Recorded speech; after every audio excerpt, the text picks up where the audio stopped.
ከዚህ ሁሉ አስፈሪ ነገር በኋላም ስፒድ በህይወቱ አስፈሪና ያልተጠበቀ ወደ ተባለ ቦታ ለማምራት ይወስናል። እብደቱ እንደቀጠለ ነው። በ25 መጀመሪያዎቹ ስፒድ በWWE ሮያል ራምብል ግጥሚያ በርካታ ጉዳቶችን ያስተናግዳል። ነገሩ እንዲህ ነው። ስፒድ በWWE ተገኝቶ ከአድናቂዎቹ ጋርና ከWWE ሱፐርስታሮች ጋር ፎቶ እየተነሳ እንዲሁም ሳቅን የሚፈጥሩ ሁኔታዎችን ከጆን ሲና ጋር በመሆን እያስተላለፈ ነበር። እስከዛች ሰዓት ሁሉም ነገር ሰላም ነው፣ የተዝናናም ነበር። ይህ ደስታ ግን ለብዙ ሰዓታት የቆየ አይመስልም። ስፒድ እዚያ ውስጥ ስትሪም እያደረገ የWWE ተጋጣሚዎች ሪስሊንግ ግጥሚያ ላይ ነበሩ። አንደኛውም ተዘርሮ ሲወድቅ ተክቶት የሚገባ ማን ነው የታል ይባባሉ ጀመር። ከዚያም አንደኛው ስፒድ ወደ ግጥሚያው ግባ ይለዋል።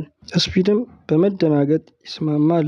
ያኔ ነበር ምሽቱ ሙሉ ለሙሉ የተቀየረው። ገና ስፒድ ግጥሚያውን እንደጀመረ ነበር የተቀባበሉ ያላጉት። ሃይ ስፒድ